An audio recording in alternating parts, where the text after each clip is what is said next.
Orlicko-ústecký sportovní klub karate dosáhl na konci minulého roku velikého úspěchu, když si z republikového šampionátu v Ústí nad Labem přivezl titul mistra republiky juniorů ve váhové kategorii do 65 kg.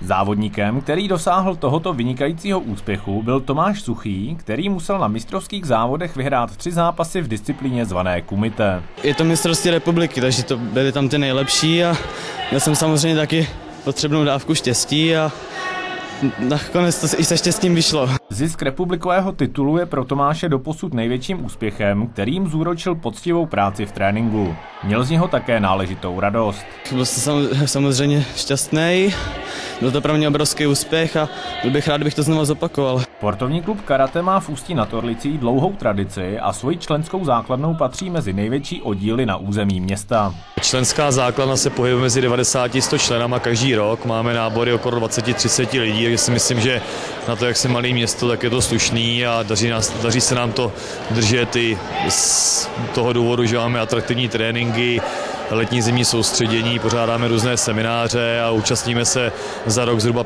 25 závodů. Členové, které tvoří všechny věkové kategorie, se scházejí na své tréninky 2krát týdně a pod vedením Luboše Felgra a Martiny Bajusové prohlubují a zdokonalují svoje dovednosti. Každá tréninková jednotka se pak nese přesně v duchu tradic karate, což krom sportovní stránky představuje i disciplínu a řád, takže každý prohřešek jako pozdní příchod znamená zasloužené potrestání. Za ty hnáty papná, na tyhle ty, za tam ty.